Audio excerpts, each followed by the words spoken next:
मराठा समाजाचे नेते मनोज जरांगे पाटील आपल्या सोबत आहेत। पाटील साहेब, काय सांगाल की मोठा प्रतिसाद जो आहे तुमच्या आंदोलनाला मिळतोय? मुंबईमध्ये पण आता संख्या जी आहे आंदोलनकर्त्यांची दिवसेंदिवस वाढत आहे, मात्र सकारात्मक तोडगा निघत नाही। आज दुसरा दिवस आहे तुमच्या उपोषणाचा। आम्हाला जाणून बुजून त्यांच्याकडून त्रास दिला जातो। जसं औषध पाजलं जातं, एखादं विष पाजलं जातं, तर टोपण विष चालू आहे, म्हणजे रोज एक दिवस परवानगी देतात आम्हाला, रोज एक दिवस परवानगी देते आम्हाला, म्हणजे औषध पाजल्यासारखा खेळ आहे तो। काय सांगाल की एक दिवसाची परवानगी होती, एका दिवसाच्या परवानगीसाठी पण हजारोच्या संख्येनं मराठा बांधव जे आहेत ते मुंबईमध्ये दाखल झाले होते। परत काल संध्याकाळी अगदी 6 वाजता परवानगी जी आहे ती एक दिवसाची मिळाली आणि आज पण अगदी संध्याकाळ झाली परत एक दिवसाची परवानगी वाढवण्यासाठी। तुम्ही तुमच्या भूमिकेवरती काय आहात? म्हणजे ठाम तर आहात तुम्ही सांगतायत सातत्याने, पण एक दिवसाचीच परवानगी मिळते।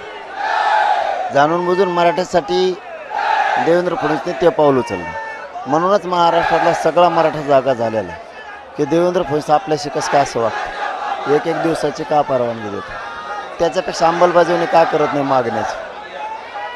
मी मरूस तर हटणार नाही इथं, मागणीची अंमलबजावणी होईपर्यंत। त्याने गोळ्या घातल्या तरी हटत नाही, ते झाला शहाणा तर ठीक, त्याला संधी आहे मराठ्याच्या मनं जिंकायची। नाही त्याने जिंकले, पुढच्या शनिवारी रविवारी झाडूनपासून सगळा मराठा समाज मुंबईकडे येणार।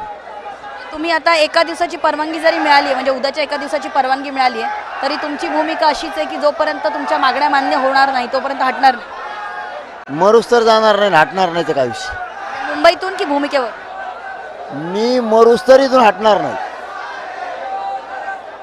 काय सांगाल, आज शिंदे समिती जी आहे तुमच्याशी भेट घेण्यासाठी आली होती, मात्र चर्चा जी ती आहे ती सकारात्मक आहे असं सरकार म्हणतंय, तुमचं काय यावर म्हणणं आहे? मला अंमलबजावणी पाहिजे, चर्चा लेखी नको।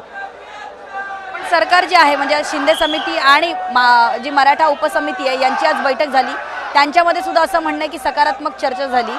मग आता नेमकं अंमलबजावणी कधी करणार आहे? हे कोर्टातला विषय म्हणतात, हे अजून तुम्ही इतक्या दिवस झालं अँकरिंग करताय, तुम्हाला एखाद्या बार मंत्रिमंडळातून ऐकायला आलं का आज नकारात्मक चर्चा झाली?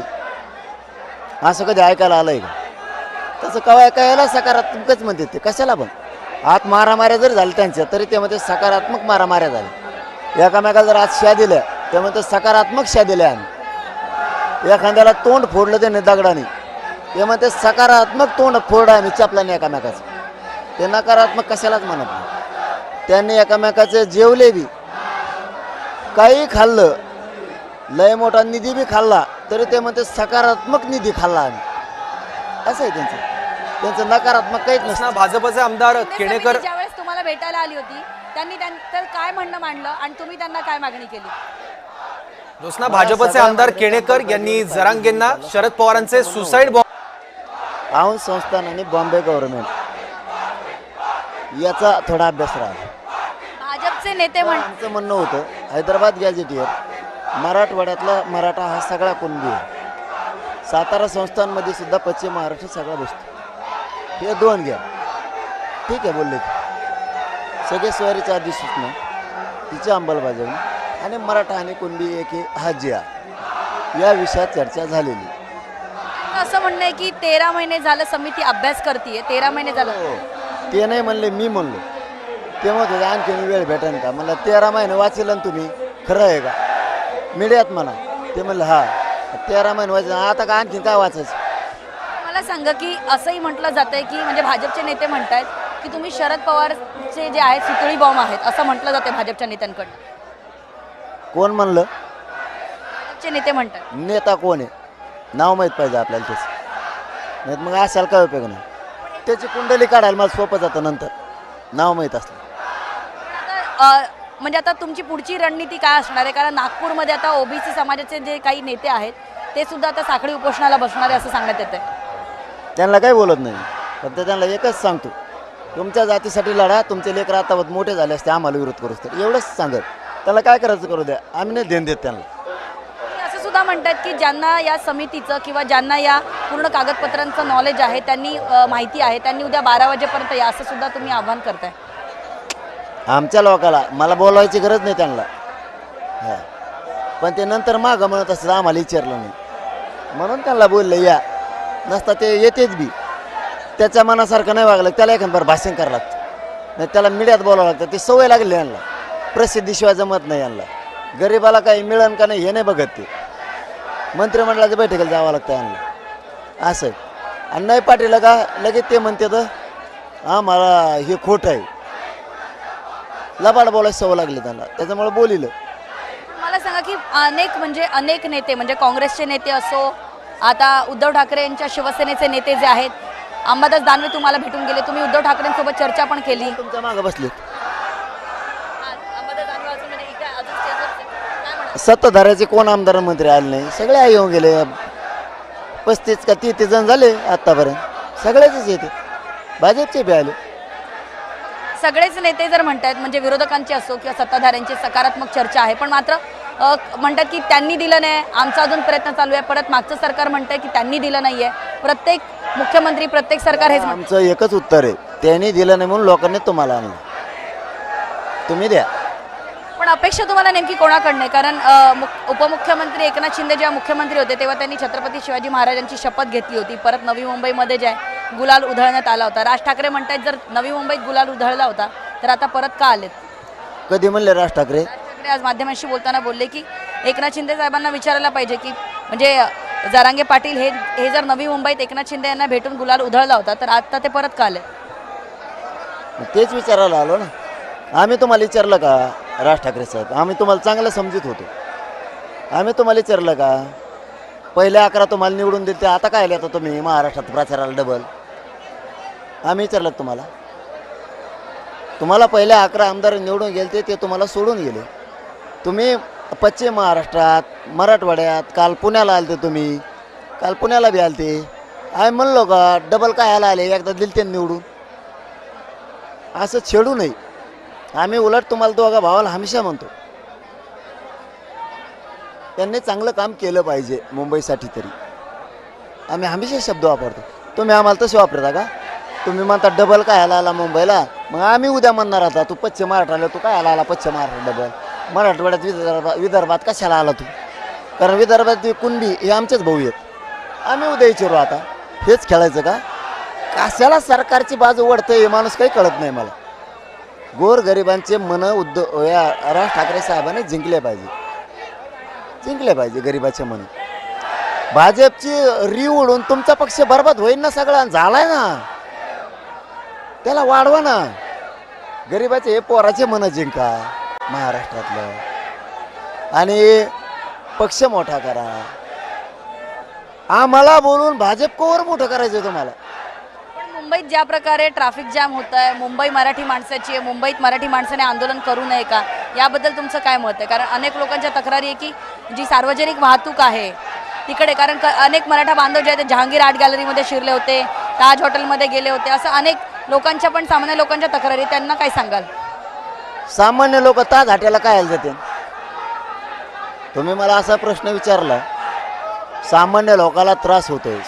काही मुंबईकरांचं असं म्हणणं आहे, कारण तुम्ही बघताय की गेल्या काही अनेक दिवसांपासून जे आहे तुम्ही काही का पाहू नका. तुम्ही आत्ता म्हणले ताज सामान्य लोकांना त्रास होतो, पोरं ताजमध्ये जाऊन आले. ताजमध्ये सामान्य जात नाही, सामान्याची ते टप्पर नाही जायची, ते एवढं मोठं हॉटेल महाग आहे. सामान्य रस्त्याने त्रास झाला तर आम्ही सामान्य आम्हाला सहन करतो. सहन राजकारणी यांना आम्ही मुंबईत सहन व्हायनात. सामान्याला मुंबईतल्या काही देणं घेणं नाही. मग तो कोळी असेल, तो आदिवासी असेल, तो मराठा असेल, तो माथाडी कामगार असेल, तो डबेवाला असेल, किंवा तो राजकारणी सामान्य मराठा असेल, दलित मुस्लिम असेल, इथला जैन मारोडी असेल, इथला परप्रांतीय असेल, सामान्याला काय घेणं नाही. ते पोट भरायला मुंबईत आले ते सगळे. तसेच आम्ही सुद्धा मुंबईत न्याय मागायला आलो. कसा सामान्य नाराज होईल? सामान्य नाही, काही हे राजकीय आहेत ना, राजकीय लोकांचे गोवाने भरलेले बुटं चाटणारे लोक आहेत. उद्धव ठाकरेंसोबत पण तुमची चर्चा झाली, काय नेमकं फोनवरती बोलले उद्धव ठाकरे, आणि ते येणार आहेत का तुम्हाला भेटायला, असं काही बोलणं झालं? नाही, ते येणार आहे का नाही ते आपल्याला नाही माहिती. आपण कोणाला कधीच ये म्हणत नाहीत, आपलं पद्धत आहे ती. ते म्हणाले का की मी येणार आहे? नाही, त्यांनी सांगितलं आम्ही सगळे सोबत आहेत मुंबईकर म्हणून, आम्ही सगळे तुमच्या पाठीशी. धन्यवाद बोललो बस. मला सांगा की म्हणजे एकनाथ शिंदे साहेबांनी जे आहे ते शपथ घेतली होती की जे आहे की आरक्षण देणार, आणि आता ते उद्धव ठाकरेंनी दिलं नाही. मग उद्धव ठाकरे म्हणतात की जे आहेत की फडणवीसांनी दिलं नाही. प्रत्येकजण त्यांच्या मागच्या सरकारला दोष देतं, याकडे कसं बघतं? यांना यांच्या जीवावर आलं मराठ्याला द्यायचं. मराठ्याचं यांना भाजपवाल्याला भाजप म्हणण्यापेक्षा भाजप चांगलं आहे. देवेंद्र फडणवीसला भाजपचं आणि मराठ्याचं वाटोळं करायचं. त्याच्या जीवावर आलं द्यायचं म्हणून ते तसं करतं. मराठ्याचं करे मागच्यावर काय ढकली तू, ते हिंदीला नाही म्हणून तुला मराठ्यानं मतदान करून आणलं निवडून. मागच्यावर काय ढकली तू. आणि शिंदे साहेबाला काम तर करू दिलं पाहिजे ना, तरच करतील ना ते. केंद्रीय मंत्री अमित शाह मुंबईत आहेत आणि त्यांच्याची सुद्धा जी आहे ती भेट घेतलेली आहे उपमुख्यमंत्री एकनाथ शिंदेनी. सकारात्मक बघताय काहीतरी सकारात्मक तोडगा निघू शकेल म्हणून. अमित शहा साहेबाला ह्या गोष्टी ते कळूच देत नाहीत. आणि अमित शहा साहेबाला आणि मोदी साहेबाला डाग लागणार आहे देवेंद्र फडणवीसमुळं. एवढे मोठे करोडो मराठी यांना त्रास फडणवीसांकडून चालू आहे. मराठ्यांच्या पोराला इथं मारलं जातं. मारलंच म्हणतात त्याला. अटॅक येऊन मेला म्हणजे खूनच केला ते देवेंद्र फडणवीस. आमच्या आईसुद्धा शापसेवा देणारच ही पद्धत त्याची. आम्हाला त्या लालबागच्या समितीनं मंडळानं मराठ्यांना जेवायसाठी काहीतरी जेवायची व्यवस्था केलं होतं. तर तिथं अशी खोटी बातमी दिली देवेंद्र फडणवीसनी. अमित शहा साहेबांनी असं सांगितलं, आता खरं खोटं मला नाही माहीत, मला इथे एक जणांनी येऊन सांगितलं मी लालबागच्या दर्शनाला येतो पण मराठ्याला जे जेवणाची व्यवस्था केली ती बंद करा. आता आम्हाला खात्री आहे अमित शहा म्हणूनच शकत नाहीत, ते देवेंद्र फडणवीसनी सगळं घडून आणलं. तुम्हाला असं पण काय सांगाल की तुम्हाला असं वाटतंय का राज्यामध्ये, कारण प्रत्येक नेता जर म्हणत आहे की आम्ही समर्थन देतोय मराठा आरक्षणासाठी, पण दुसरीकडे हे पण म्हणतात की ओबीसी आणि मराठा संघर्ष पेटू शकतो, कारण नागपूरमध्ये जर साखळी उपोषण होत आहे तर त्यांना काय तुम्ही सांगाल? नागपूरला आणि विदर्भात जवळपास 65% कुणबी मराठी. ते भाव आमच्या विरोधात कसं काय जाते?